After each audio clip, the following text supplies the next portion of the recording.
نحمد اللہ تعالی ونصلی ونسلم علی رسولہ الکریم وعلی آلہ واصحابہ اجمعین اما بعد اعوذ باللہ من الشیطان الرجیم بسم اللہ الرحمن الرحیم بحمد اللہ تعالیٰ کہ رب ذوالجلال کے احسان و کرم سے آپ اپنا سبق ملاحظہ کریں گے سورہ مومن کی 34 نمبر آیت شریفہ سے آگے۔ اعوذ باللہ من الشیطان الرجیم بسم اللہ الرحمن الرحیم الذین یجادلون فی آیات اللہ بغیر سلطان آتاہم کبر مقتا عند اللہ وعند الذین آمنوا کذالک یطبع اللہ علی کل قلب متکبر جبار۔ الذین بے شک وہ لوگ کہ یجادلون جو جھگڑا کرتے ہیں بحث کرتے ہیں فی آیات اللہ اللہ تعالیٰ جل وعلا کی ایتوں میں رب کائنات جل وعلا کی جانب سے عطا فرمودہ دلائل میں بغیر سلطان آتاہم ان کے پاس کوئی بھی ایسی دلیل نہیں ہوتی کہ جو ان کو عطا کر دی گئی ہو تو کبر مقتا عند اللہ یہ بہت بڑی ناراضگی ہے اللہ تعالیٰ جل وعلا کے حضور، یعنی اللہ تعالیٰ ایسے لوگوں پر بہت زیادہ ناراض ہے۔ وعند الذین آمنوا اور ایمان والوں کے نزدیک بھی یہ بہت بری بات اور قابل نفرت بات ہے۔ کذالک اسی طرح یطبع اللہ علی کل قلب متکبر جبار، اسی طرح اللہ تعالیٰ مہر لگا دیتا ہے ہر اس بدبخت کے دل پر، ہر اس دل پر یعنی بدبخت کے دل پر جو تکبر کرنے والا ہے، جو سرکش ہے۔ العیاذ باللہ تعالیٰ ثم العیاذ باللہ تعالیٰ۔ رب ذوالجلال نے اس آیہ مبارکہ میں ایسے لوگوں کا ذکر فرمایا کہ بدبختی جن کا مقدر ہے، جو معاذ اللہ تعالیٰ ثم معاذ اللہ تعالیٰ صراط مستقیم پہ آنے والے نہیں ہیں، اور ان کی عادت کیا ہوتی ہے؟ اللہ کی آیتوں میں بلا وجہ جھگڑا کرتے ہیں، آیات الہیہ میں بحث کرتے ہیں، جھگڑا کرتے ہیں۔ یہ اللہ رب العزت جل وعلا کو برگزیدہ بندہ جو حضرت سیدنا موسیٰ کلیم اللہ پر ایمان لے آیا تھا اور آل فرعون سے تھا، یہ اپنی قوم کو سمجھا رہا ہے۔ اس آیہ برکہ میں ایک بہترین دلیل دے رہا ہے۔ وہ لوگ جو آیات الہیہ میں جھگڑا کرتے ہیں، اللہ تعالیٰ جل وعلا کہ معاذ اللہ تعالیٰ ثم معاذ اللہ تعالیٰ، ہمارے لیے یہ ہوگا جو آیات قرآنیہ میں جھگڑا کرتا ہے وہ کافر ہے۔ وہ اللہ تعالیٰ کہ تو میں جھگڑا کرتا تو موسیٰ کلیم اللہ کا زمانہ تھا، وہ تورات کے بارے میں جھگڑا کرتا تھا، اللہ تعالیٰ جل وعلا کے بارے میں فرعون بکواس بکتا تھا کہ تم جھوٹ بولتے ہو۔ ان دلائل کے بارے میں اللہ یعوذ باللہ تعالیٰ جادو کا الزام لگاتا تھا جو موسیٰ کلیم اللہ نے اس کے سامنے پیش فرمائے تھے، وہ عصا تھا یا ید بیضا تھا۔ تو رب کریم فرماتے ہیں اس ایمان والے نے یہ کہا، وہ لوگ جو اللہ تعالیٰ جل وعلا کی آیتوں میں جھگڑا کرتے ہیں اور ان کے پاس اس کی کوئی بھی دلیل نہیں ہوتی، اور یہ ہوتی بھی ممکن بھی کیسے ہے کہ اللہ تعالیٰ کے مقابلہ میں کوئی دلیل لے کے آئے؟ تو ہو ہی نہیں سکتا، ہو ہی نہیں سکتا، ممکن ہی نہیں ہے۔ اللہ اللہ ہے، اس کی معاذ اللہ تعالیٰ سچائی کا انکار کرنا۔ ومن اصدق من اللہ قیلا، کائنات میں رب سے زیادہ سچا کون ہو سکتا ہے؟ میں کوئی بات کروں، آپ میری بات کو جھٹلائیں اور میری بات کو جھٹلانے کے لیے کوئی دلیل پیش کریں، گویا جب آپ میرے خلاف دلیل پیش کریں گے تو معنی یہ ہوگا کہ آپ اپنی دلیل سے خود کو سچا ثابت کرتے ہیں اور مجھے جھوٹا ثابت کرتے ہیں۔ میں تو ہو سکتا ہے جھوٹا ثابت ہو جاؤں، کوئی اور جھوٹا ثابت ہو جائے۔ اللہ اور اس کے رسول کی جانب جھوٹ کی نسبت کرنا تو کفر ہے کہ کوئی آدمی دلیل کے ساتھ ثابت کرنا چاہے، دلیل ممکن ہی نہیں ہے۔ اس سلسلے میں ایک بات عرض کروں گا، سیدنا امام اعظم ابو حنیفہ رحمۃ اللہ تعالی علیہ کی آپ کا ارشاد گرامی قدر ہے، جو میرے کریم آقا رسول رحمت کے بعد دعوی نبوت کرتا ہے، جو شخص وہ جھوٹا دجال دعوی نبوت کرتا ہے میرے نبی کے بعد، وہ تو کافر ہے ہی، جو اس سے اس کی نبوت کی دلیل مانگنے کے لیے جائے گا وہ بھی کافر ہو جائے گا۔ دلیل حضور کے خلاف مانگنے کے لیے وہ جا رہا ہے، جو اس کے بعد دلیل مانگنے کے، اللہ کے خلاف دلیل مانگنے کے لیے جا رہا ہے۔ اللہ نے فرمایا کہ ما کان محمد ابا احد من رجالکم ولکن رسول اللہ وخاتم النبیین، اللہ نے ان کو خاتم النبیین قرار دے دیا، تو اب اس کے پاس جا رہا ہے کہ اللہ کے خلاف دلیل دے۔ میرے نبی نے فرمایا کہ انا خاتم النبیین لا نبی بعدی، میں آخری نبی، میرے بعد کوئی نبی نہیں. تو اس مدعی نبوت جھوٹے دجال کے پاس جائے گا کہ مجھے کوئی دلیل دے اپنی نبوت کی، تو کیا تو اللہ اور اس کے رسول کے خلاف دلیل لینے کے لیے جائے گا؟ کافر ہو جائے گا. اللہ کے خلاف دلیل، اللہ تعالیٰ کے رسول کے خلاف دلیل. بہت اچھی بات انہوں نے کی کہ جو آیات الہیہ میں جھگڑا کرتا ہے، دلائل کے خلاف بات کرتا ہے، اور اس کے پاس کوئی بھی دلیل نہیں ہے جو اس کو دی گئی ہو، یہ چیز صرف اس کو برباد ایسے ہی نہیں کرتی، بلکہ رب کائنات کے غضب کو دعوت دیتی ہے کہ کابورا مقتن عند اللہ، یہ اللہ کی ناراضگی کا بہت بڑا سبب ہے. کابورا مقتن، بہت بڑی ناراضگی ہے اللہ تعالیٰ جل وعلا کی حضور، عند اللہ، اللہ کی حضور، وعند الذین آمنوا، اور ایمان والے بھی اس کو برداشت نہیں کرتے. ایمان والے برداشت نہیں کرتے. کوئی کافر اللہ کے خلاف دلیل دے، اللہ کے نبی کے خلاف دلیل دے، ایمان والا کبھی بھی برداشت نہیں کرتا. زمین بھی ایمان والی ہے، آسمان بھی ایمان والا. جن اور انسانوں میں ایسے لوگ ہیں جو کفر کرتے ہیں، باقی کوئی بھی مخلوق کافر نہیں ہے. زمین اس بدبخت کو نگلنے کے لیے تیار ہے، آسمان اس پر ٹوٹ پڑنے کے لیے تیار ہے، پہاڑ اس پر باری کرنے کے لیے تیار ہیں، لیکن رب کائنات نے اپنی شان کریمی کے صدقہ سے ان کو روکا ہوا ہے، وگرنہ کافر تو برباد ہو جاتے. خلاق کائنات ارشاد فرماتا ہے کذالک یطبع اللہ علی کل قلب متکبر جبار، اسی طرح اللہ تعالیٰ جل وعلا مہر لگا دیتا ہے علی کل قلب، ہر اس دل پر کہ جس دل کا مالک متکبر ہے اور جبار ہے. یعنی جو متکبر اور جبار ہیں ان کے دلوں پہ اللہ تعالیٰ جل وعلا یہ مہر لگا دیتا ہے. یاد رکھے متکبر اور جبار ہونا یہ اللہ کی صفات عالیہ ہیں. وَهُوَ الْعَزِيزُ الْجَبَّارُ الْمُتَكَبِّرُ سبحان اللہ عما یشرکون. وہ اللہ عزیز بھی ہے، وہ جبار بھی ہے، وہ متکبر بھی ہے. یہ اللہ کی شان ہے. کوئی بندہ جب اپنے آپ کو عزیز اور جبار و متکبر ثابت کرتا کہ میں بڑا متکبر ہوں، میں بہت بڑا ہوں، میں بڑا جبار ہوں، زبردست قوت والا، حقیقت میں زبردست قوت والا جبار میرا اللہ ہے. متکبر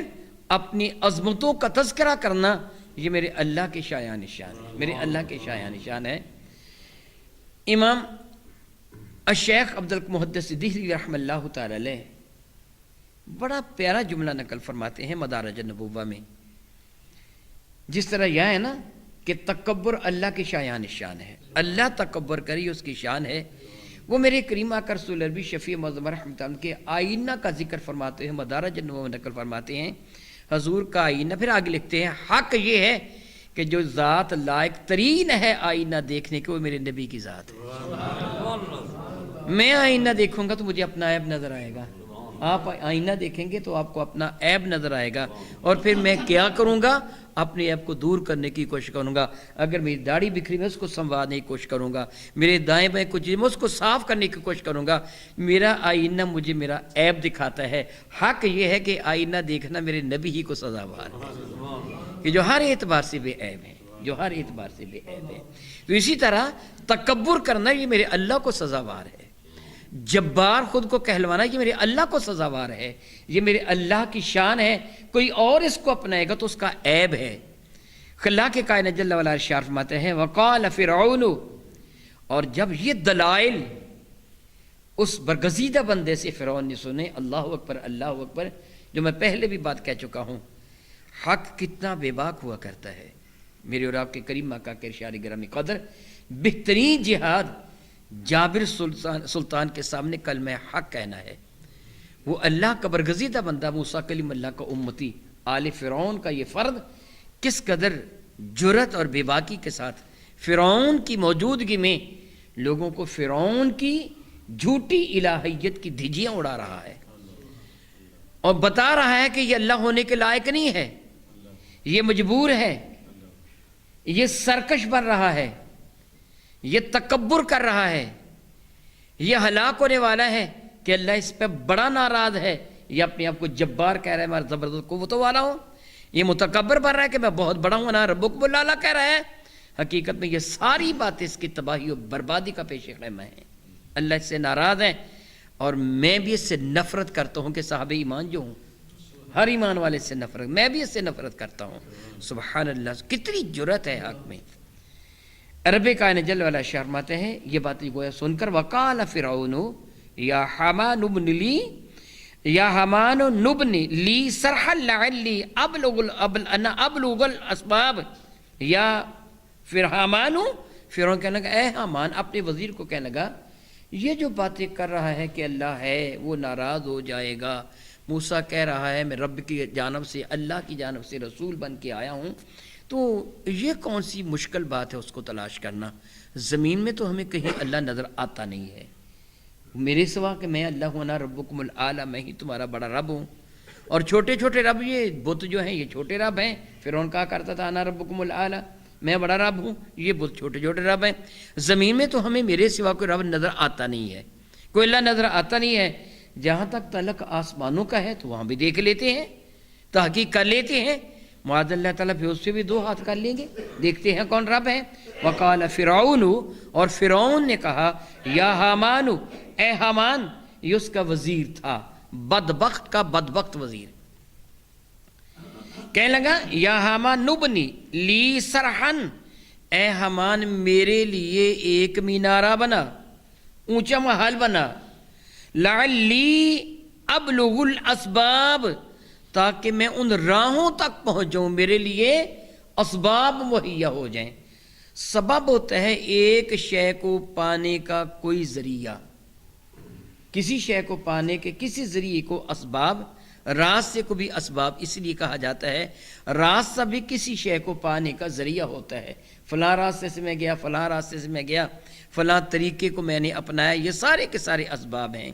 مراد یہ ہے کہ میرے لیے اتنا اونچا کوئی مینارہ کو محل بنا کہ میں اس پر چڑھ کر ان اسباب کو پا سکوں کہ جو رب کو تلاش کرنے کے لیے میرے معاون بنیں گے۔ علامہ بیضاوی نے یہاں نقل فرمایا شاید اس سے کہا تھا کسی اونچے پہاڑ پر میرے لیے کوئی رصدگاہ بنا تاکہ میں ان چاند کو ستاروں کو دیکھ کر کچھ نجوم کا حساب لگا سکوں۔ اس زمانے میں علم نجوم بھی زوروں پر تھا اور جادو کا علم بھی زوروں پر تھا، اور جادوگروں نے فرعون کو یہ بہت پہلے بتا دیا تھا کہ ایک بچہ پیدا ہونے والا ہے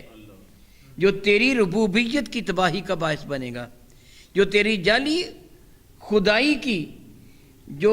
تمام تر تباہی بربادی کا وہ سبب بنے گا، اس کے بقیہ دیڑ کے رکھ دے گا، بہت پہلے بتا دیا تھا۔ اور ان ستاروں ہی کے ذریعے انہوں نے بتا دیا تھا، اب وہ بچہ پیدا ہو گیا ہے،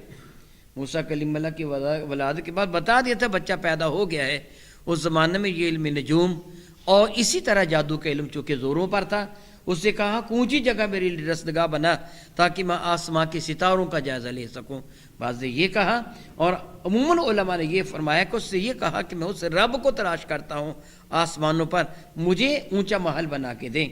اس عقل کے اندھے کو پتہ نہیں تھا کہ کتنا اونچا محل بنا رہے گا، آسمان کے برابر وہ محل بنا سکتا ہے۔ وہ کہنے لگا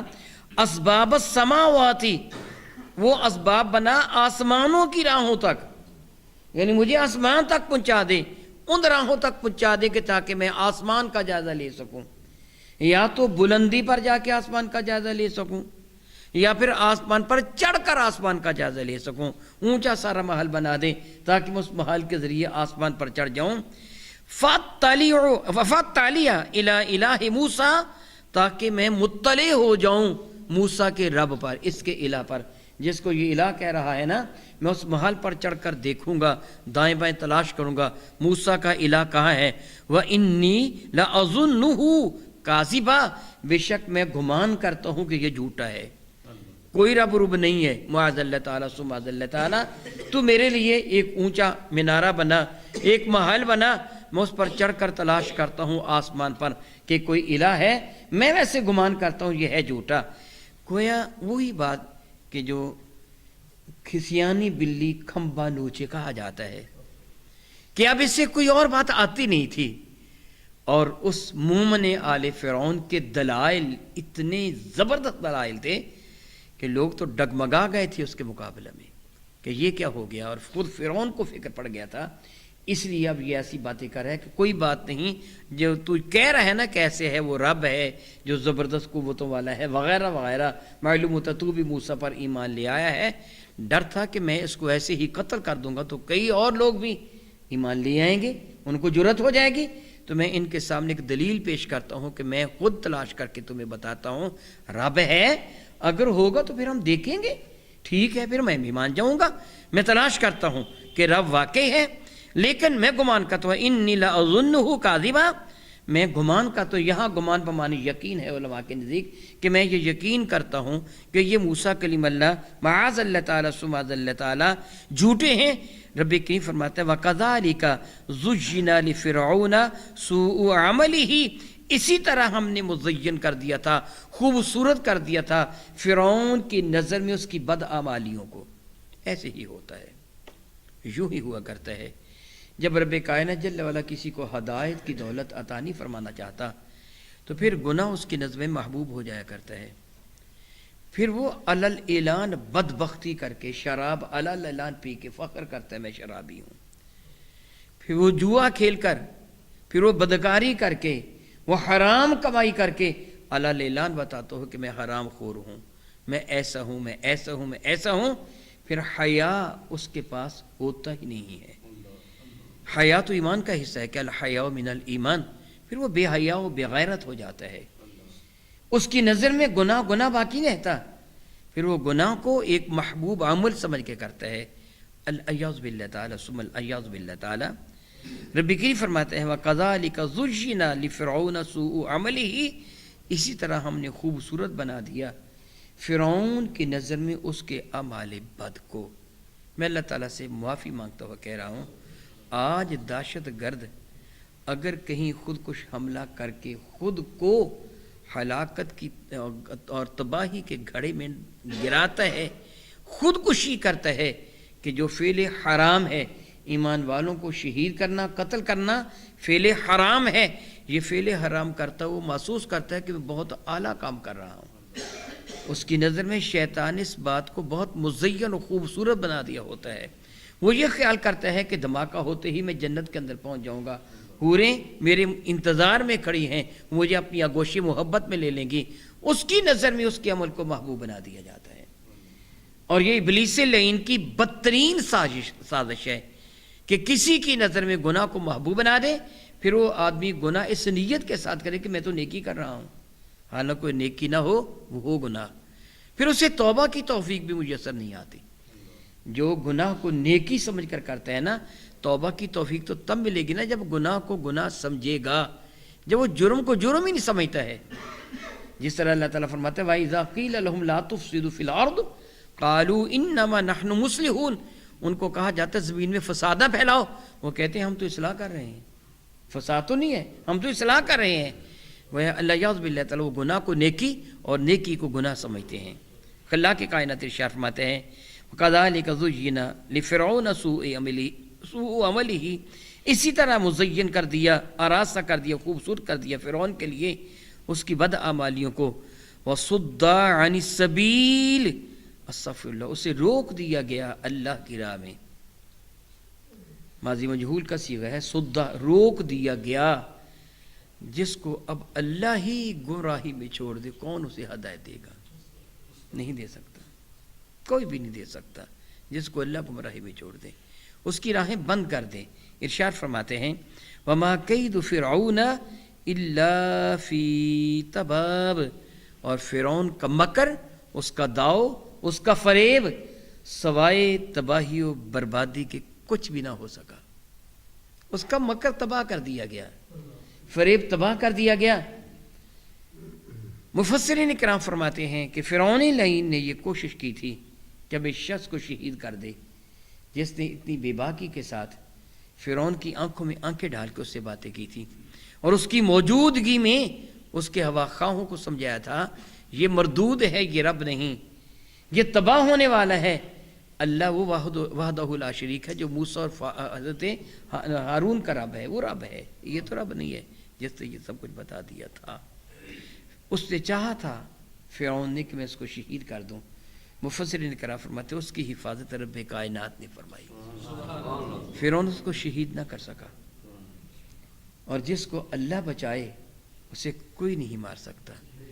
جس کو وہ مارے اسے کوئی بچا نہیں سکتا، جیسے وہ زندگی دے دے اسے کوئی موت سے ہمکنار نہیں کر سکتا، اور جسے وہ زندگی نہ دے جس کی زندگی کو چھین لے، اسے کو ایک لمحہ کے لیے بھی زندگی نہیں دے سکتا۔ فرعون اس کا کچھ بھی نہیں بگاڑ سکا۔ ہاں البتہ اس کا مکر اسی پہ پڑا کہ رب کائنات نے اس کو اس کی قوم سمیت ہلاک و برباد کر کے رکھ دیا۔ الیاذ باللہ تعالی ثم الیاذ باللہ تعالی۔ تو وقال الذی آمن، تو کہا اس نے جو ایمان لے کے آئے تھے، یا قوم اتبعونی اہدیکم سبیل الرشاد، یا قومی اے میری قوم اتبعونی میری اتباع کرو، میرے پیچھے چلو، اہدیکم میں تم کو لے جاؤں گا، سبیل الرشاد اس راستے کی طرف لے کے جاؤں گا کہ جو سیدھا راستہ ہے، جو صحیح راستہ ہے۔ سبحان ہے، قوم فرعون کی نہ مانو، میری بات مانو۔ اب کھلم کھلا فرعون کے مقابلے میں ہے، یا قومی اے میری قوم انما هذه الحیات الدنیا متاع، بے شک یہ دنیا کی زندگی تو عارضی طور پر نفع اٹھانے کی شے ہے، وَإِنَّ الْآخِرَةَ هِيَ دَارُ الْقَرَارِ، اور بے شک جو آخرت ہے وہی ہمیشہ کا گھر ہے، وہ ایسا گھر ہے کہ جو قرار والا گھر ہے جسے کبھی ختم نہیں ہونا ہے۔ اے میری قوم میرا کہنا مانو، فرعون کے پیچھے نہ چلو، میں تمہیں سیدھی راہ پہ لے جا رہا ہوں، میں جو تمہیں موسیٰ کلیم اللہ کی طرف لے کے جا رہا ہوں، صراط مستقیم پہ لے کے جا رہا ہوں۔ اللہ اکبر، اللہ اکبر۔ یہی انداز تبلیغ ہے، یہی بہترین طریقہ ہے کہ کسی بھی آنے والے خطرے کو اپنے دل میں لائے بغیر، اس کی پرواہ کیے بغیر اللہ اور اس کے رسول کے احکامات کو دنیا تک پہنچا دینا، یہی ایک بہترین طریقہ ہے۔ اور اس شخص نے اسی طریقے کو اپنایا۔ رب کائنات اپنے محبوب مکرم کے صدقہ سے ہم سب کو ہمیشہ صراط مستقیم پہ چلنے کی توفیق عطا فرمائے۔ او کما قال اللہ تبارک و تعالی، واللہ تعالی اعلم باسرار کتابہ۔